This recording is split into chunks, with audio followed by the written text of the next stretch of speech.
Today on the Investor's Guide to Joy, we are going to break down the business strategies that no one is talking about, but everyone should be using. Today's guest doesn't just acquire businesses, he builds ecosystems. I've known Jay through the GoBundance community, and he's an incredible person that we're going to go through a number of things that you would never think about. Now, he's bought everything from an B2B IT services company to a fire extinguisher inspection company. Yes, fire extinguishers. Quarterly checks, steady revenue, zero drama. He calls it one of his favorites. We talk about running call centers abroad using US dealerships and a clever trick with electric generators, why same industry and different geography acquisitions beat diversification, and how ultimately to use SBA loans when buying businesses with another business. It's something that's easily understood when you're looking at scaling, but doing it certainly the right way. We'll dive up into his journey, rolling up a $500 million in assets under management into a $5 billion RIA. And we'll also cover the 12-week accelerator that he has, which ultimately helps in individuals purchase business. So if you're wondering how to meet demand first and then backfill talent, if you're debating on one business or five, if you're looking to grow your existing business, whether that be through the business itself or looking for parallel or perpendicular types of companies to go alongside your business, you'll want to hear specifically how to turn painkiller companies into compounding machines. You'll want to listen to every single second of this episode. Let's dive in. I have Jay Bourgana here, a GoBundance member, and has become an influential person in the small business space. We're going to go through a number of things that I believe everyone needs to know, both from kind of the acquisition, operation, and even kind of the selling sort of piece. So Jay, thanks for being here, and thanks for just sharing all your knowledge. Yeah, I enjoy all business services, all service Yeah. businesses, anything from business to consumer or business to business service.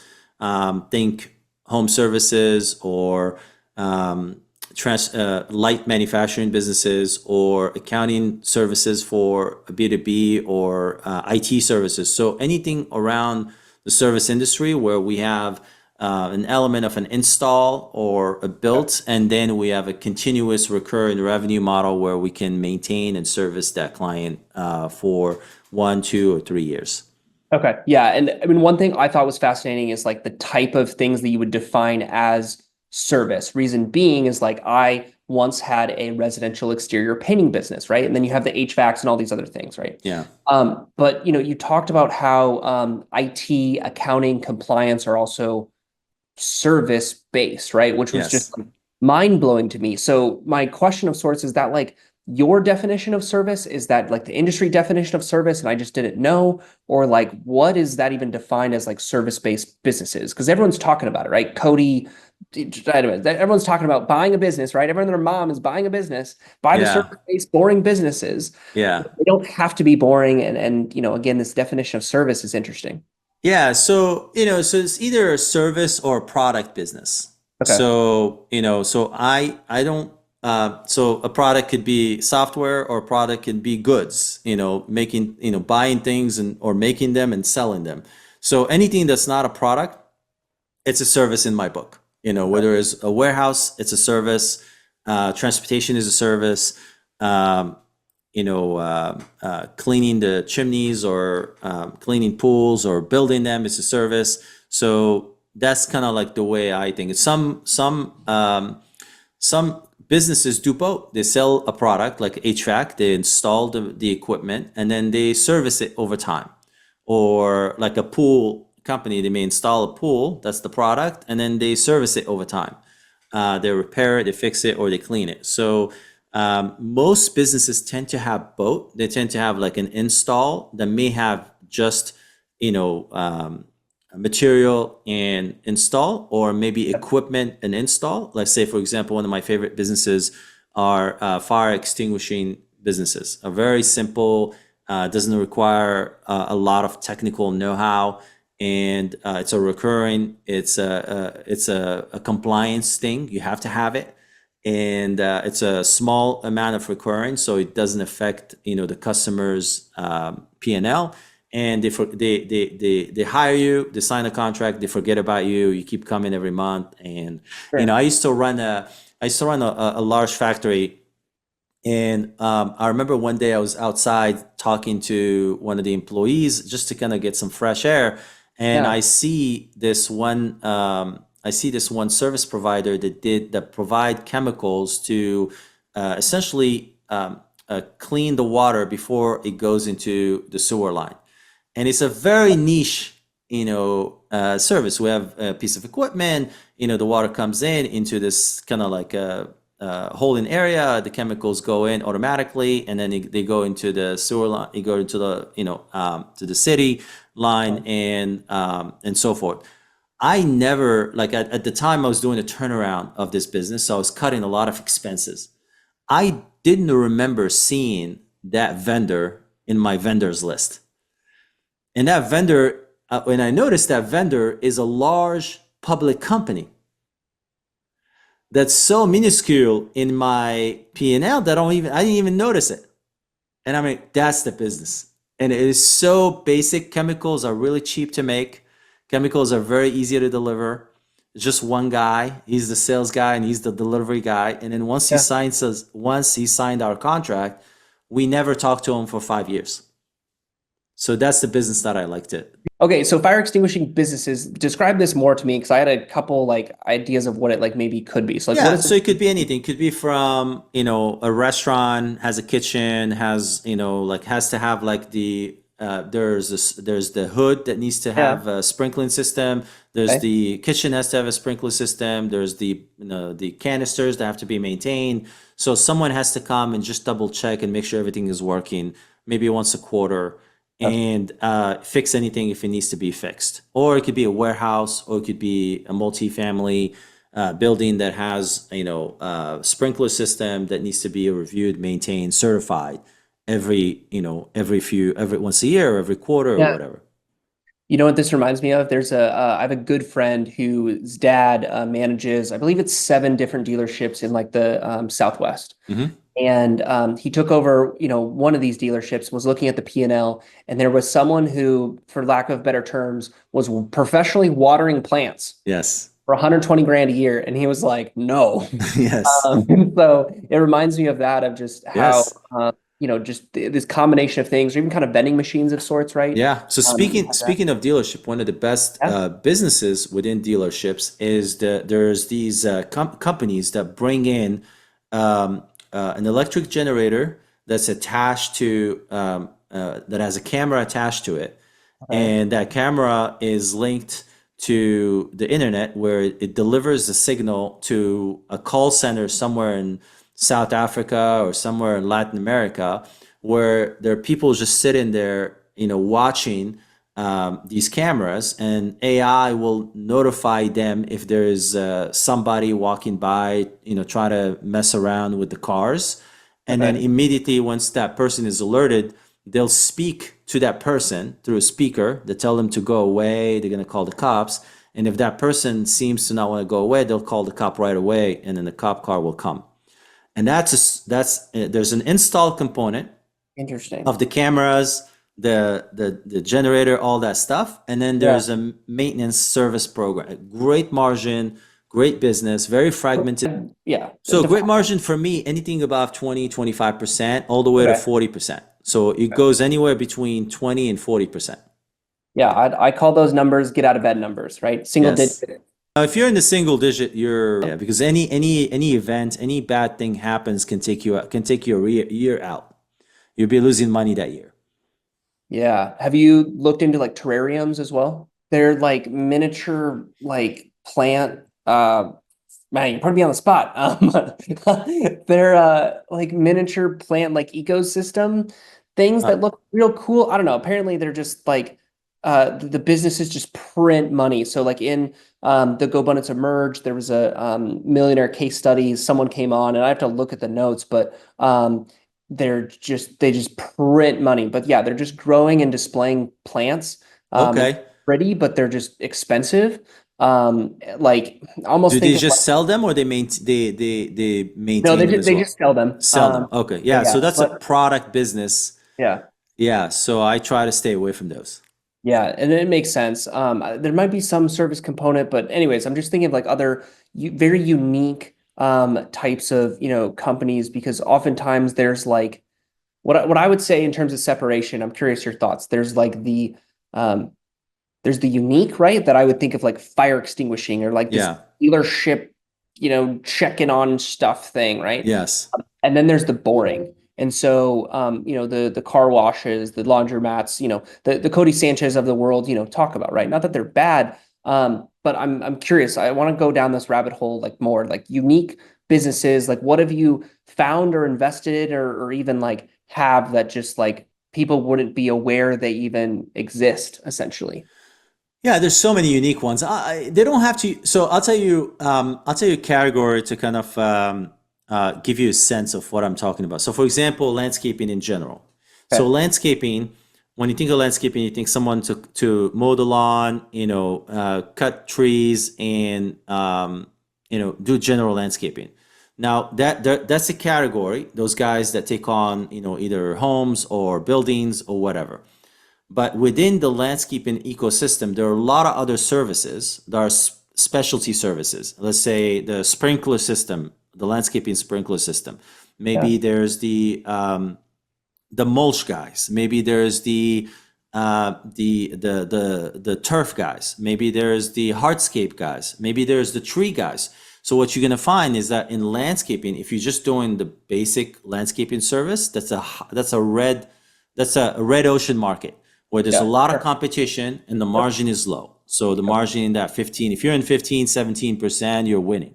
But then if you go out and you go to the sprinklers or you go to the turf or you go to hardscapes or you go to trees, we're talking 30 to 40, 35 to even 40% net margin. And because those guys, they essentially specialize and Mhm. then they generate their referrals from the other guys, from the landscaping guys. The landscaping guys just want to do landscaping. They don't want to carry a license for the trees. They don't want to have the equipment for the trees. They don't want to carry a license for the sprinklers. They just want to do, cut grass and, Yeah. install plants. Yeah. So those are kind of like sometimes there's a red ocean business, but if you look around it, there's some specialties where you can do. I'll give you a very interesting one that I found. It was a business that did that provided staffing Okay. for military bases, and the Okay. staffing, this staffing, all it did was clean things up around the military base. So, for example, they'll have one person that just Okay. goes and Yeah. cleans the lenses of cameras, Okay. or Yeah. one person just pick up stuff, or like very basic stuff. And the guy who I was buying it from had bought it from someone else. Okay. And essentially, what they've bought, they literally just bought the QuickBook and the QuickBook account, Got it. and the people have been working there for years.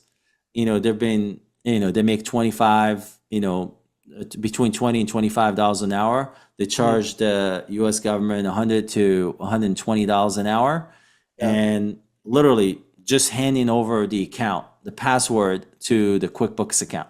The Ah, guy never actually met anybody. He just plays tennis all day. Doesn't do anything because the people are managed by the military. sure. They're just, they're the same people that stay in that. They know the base. They're rarely rarely there's any turnover, Mhm. and yeah, it's just like a mailbox money type business. Yeah. I mean, certainly you're in the acquisition place in space, right? Yes. You've learned a lot about business and these different unique opportunities and whatnot. Do you get a wild hair and you like want to start a business, or would you go back and do anything different in terms of starting one? Talk to me more about like what your path has been and what your opinions, are. Should you always buy a business? At least in the Yeah. startup, if you will.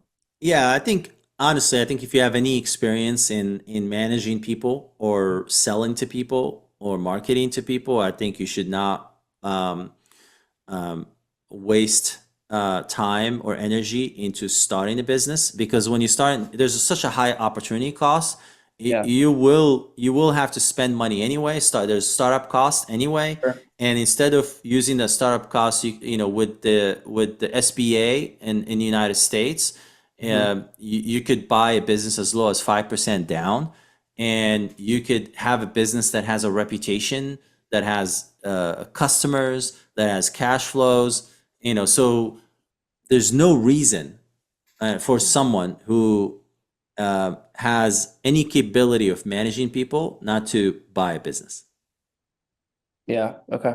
Yeah. I mean, would certainly agree that the younger in me would say, got to do it my way, right? But certainly, Yeah. Time and place and different Well, companies, to me, the possibly. startup. But So I'll tell you, the startup, there's the risk of like you're doing market discovery. for You're sure. trying to find product market fit. You're Mhm. trying to identify your ideal client profile. You're trying to identify, and then you're going through all these experiments in the beginning Mhm.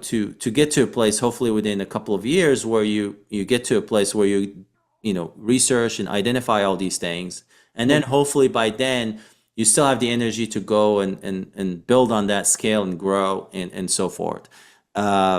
When you buy a business, the business already has proven what the market is. They've proven what the market, there's market fit. They've proven the unit economics. They've proven, Yeah. they built a reputation. So it just saves you, at least, 3 to 5 years.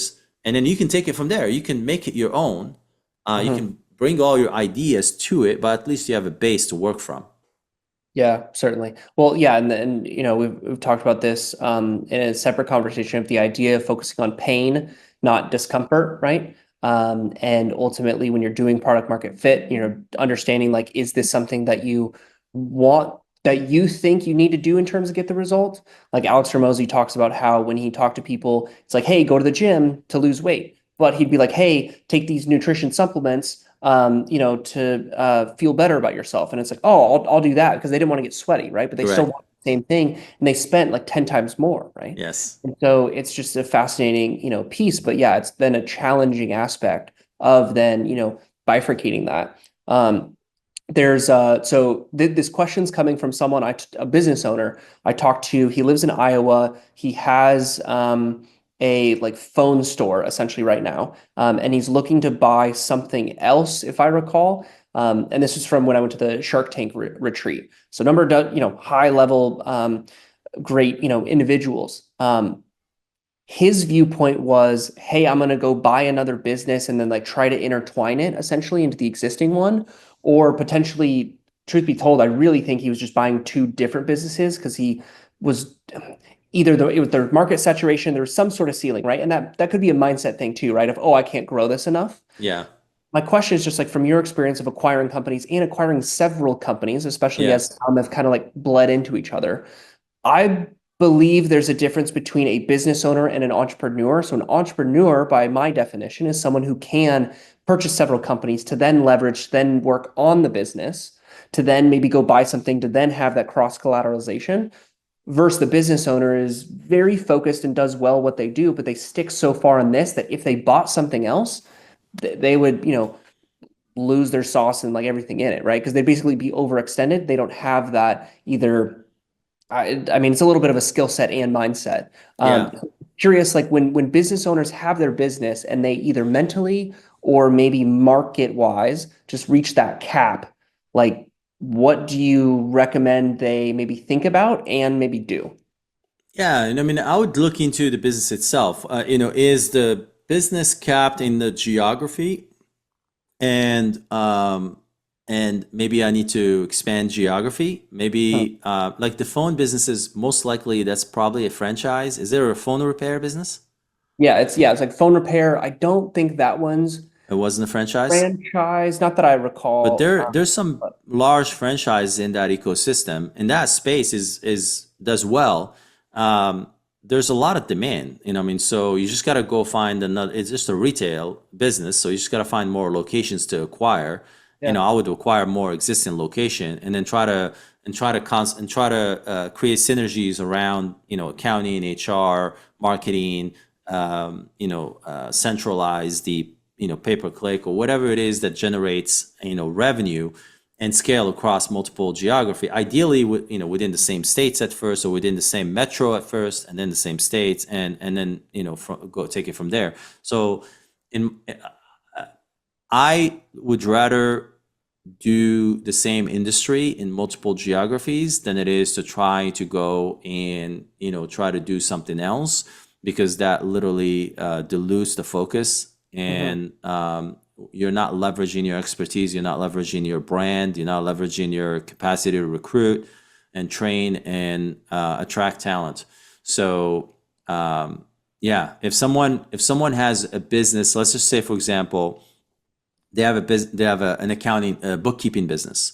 Yeah. Now there's a book of business. There's a number of customers in there. A bookkeeping business owner can acquire a tax filing business. So because there's two separate things. A bookkeeping business with a tax filing business can acquire or can do partnership with a wealth management business, Hmm. a bookkeeper and a tax accountant, and that can also add a marketing business. So it's the same client. You're just Hmm. getting market share. It's kind of like Pepsi selling selling the drink, but also selling the Doritos and selling all the snacks. So they're taking a bigger market, a bigger wallet share, if you will, from the same customer. So there are some synergies there where you have trust with the client base, and then you can sell more services to the same client base if you believe that you can do. Or let's say a real estate broker is selling mortgage, is selling escrow title, is selling insurance, is selling. So you can sell to the same customer multiple Hmm. services that are synergetic to that transaction. So I can see that part work. But when you go from, selling, doing phones to buying a laundromat or buying, a burger joint, Sure. that's just not a very good idea. Yeah, it's kind of the idea of like look at the funnel, right, for where they're at, and then what, sort of solution you have across that, and if Yes. other things to it, right? To your point of like maybe it's, landscaping and you have this and this and this, Yeah. different stream vertically and horizontally integrated. But yeah, I would definitely say for sure the same industry is absolutely the best. Yeah. There's some overlap that's, good, but it's not, great. And it happens a lot when let's just say a specific industry gets a lot of competition, and Mhm. then the margin shrinks and Yep. your cost of acquisition goes up, and then you really feel like, man, I'm like working for I'm the only person that's not making money. My employees making money, my landlord making money, my vendor making money, but I'm not making money. So in that case, it happens. So in that case, what you do, you use that business as a lead gen for another business, Yeah. and then so instead of just selling phones, maybe now you're selling other things, accessories, or you're doing other services within that same ecosystem, where that business now is just lead gen for something else, and then that other thing is going to be a much higher margin because it's not paying for the customer. How would you recommend maybe someone take like their existing business and use either that business, or is it their personal funds to go acquire another business? Like, have you gone through that Yeah, sort of yeah. exercise? So if you're buying within the same industry, Okay. you can literally buy with zero down. You don't need any money down. Because what you do, you're merging two businesses together, and Mhm. now the bank is lending on 50%. Let's just say they're equal size businesses. They're lending 50 LTV, 50% LTV. Mhm. So you can, if you're in the same industry, if you've been operating for a while, if have consistent revenue and consistent profitability, you can buy a competitor for zero money down. Now, if you're buying in a different industry, then you have to bring in some capital, and it can go anywhere between as low as 2.5%, as high as you can go as high as you want, 30%, 40%. So it depends on, again, it depends on how close in the industry you are. It depends how close, geography. It depends on all these things. It depends on the bank. It depends on the Yeah. appetite at that moment, but you can go as low as 2.5%. But is that just because of the bank itself, or is that SBA or a combo, or what So is what? combination. So it's a combination. So SBA has its own rules. Mhm. They have certain criteria. So if you're the concept that I mentioned around being in the same industry, that's an SBA thing. Okay. But it's the discretion to the bank. So if the bank is comfortable with that industry, is comfortable with you as the borrower, they can do whatever they want because the SBA guarantees 70% of that loan, and Mhm. then the bank is taking the risk on the other, 30%, whatever it is that they're lending on. So Fair. it's their discretion to make that decision. So a question that I would have is one, how much can you afford? And the other would be how much should you? So the example would be if you had, I don't know, let's call it a $10 million like gross business and your EBITDA is like 2 million. Like Okay.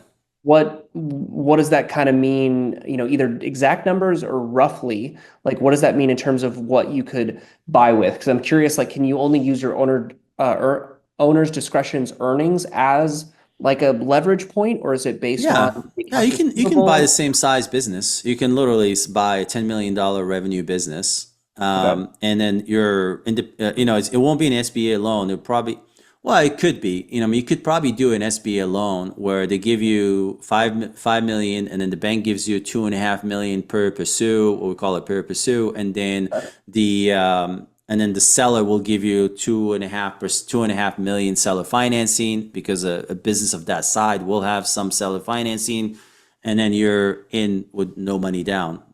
The bank will finance that deal all day, and then you can do that with conventional loan, not SBA, and it's a lower interest rate, and you probably can get 80% of the financing from the bank, and yeah, you can get 100% financing from the bank on that business. So nothing out of pocket. Nothing out of pocket.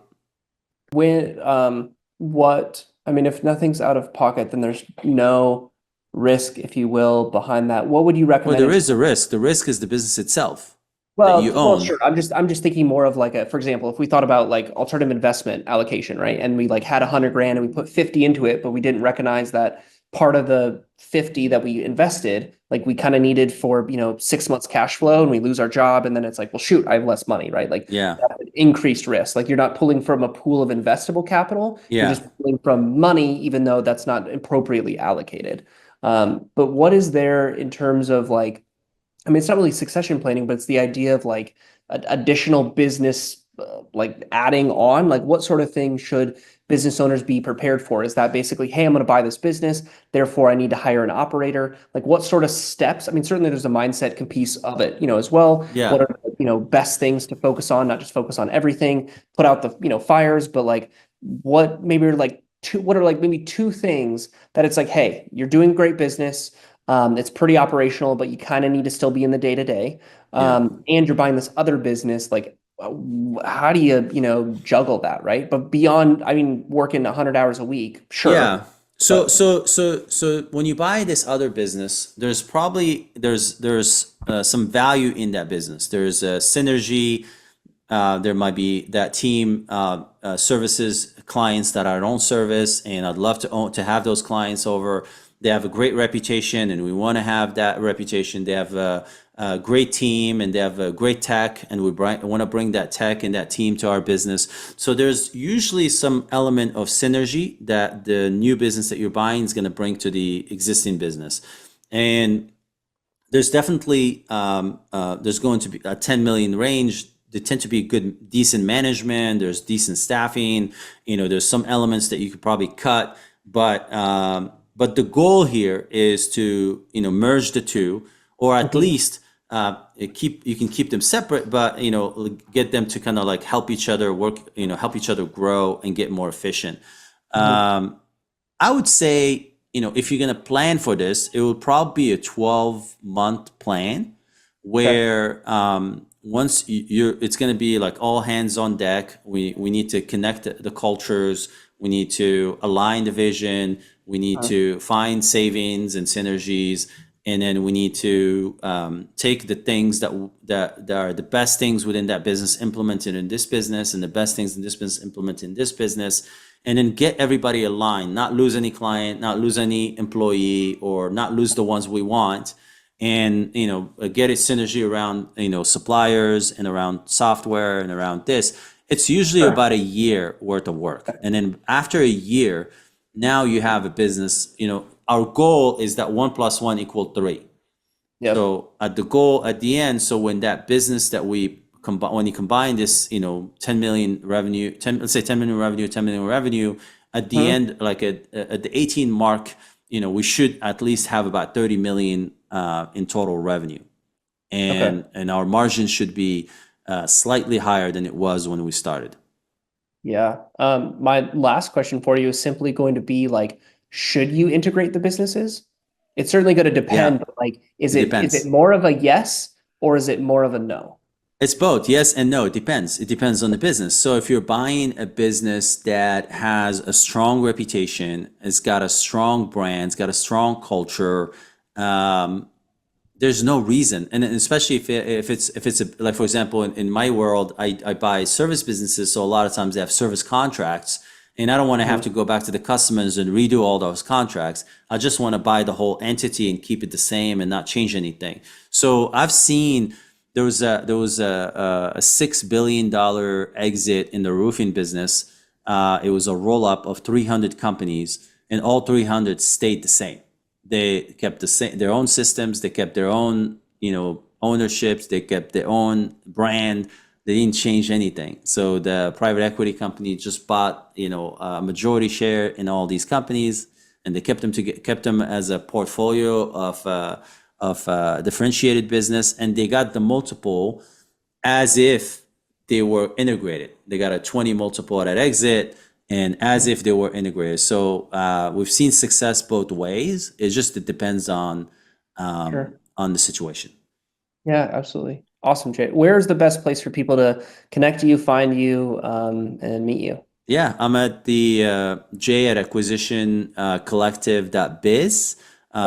Our website is acquisitioncollective.biz. You can find us there if you need any information around buying a business, financing a business, or turning around their business.